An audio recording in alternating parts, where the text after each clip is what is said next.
DBS bank home loan, इसका eligibility criteria है कि ये सभी पीपल डीबीएस बैंक से होम लोन के लिए एलिजिबल हो सकते हैं जो कि एक सैलरीड पर्सन है एंड सेल्फ एम्प्लॉयड पर्सन है, एज 22 ईयर्स से 65 ईयर्स के बीच में है और सिविल स्कोर 700 ईयर्स से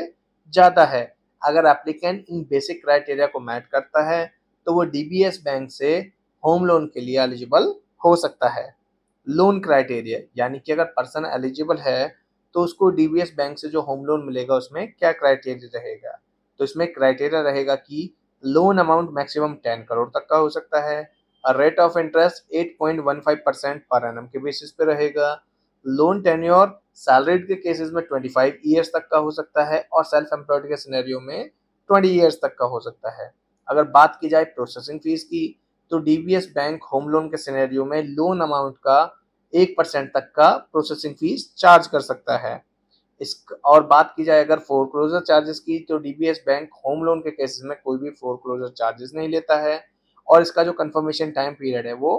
5 डेज का है। अब कुछ अदर इम्पोर्टेंट पॉइंट जैसे कि मैक्सिमम टिकट साइज 10 करोड़ तक का रहेगा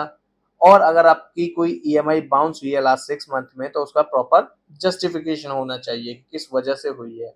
अगर बात की जाए लोकेशन कवरेज की तो डीबीएस बैंक केवल दिल्ली एनसीआर के एप्लीकेंट्स को ही होम लोन प्रोवाइड कराता है। अब इसके डीबीएस बैंक के लिए कुछ नेगेटिव प्रोफाइल भी हैं, यानी कि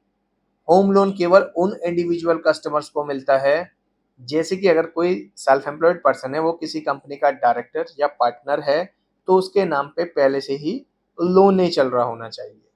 तो अगर एप्लीकेंट इन बेसिक क्राइटेरिया को मैच करता है तो वो डीबीए अगर एप्लीकेंट इन बेसिक क्राइटेरिया को मैच करता है तो वो राफा लोन के थ्रू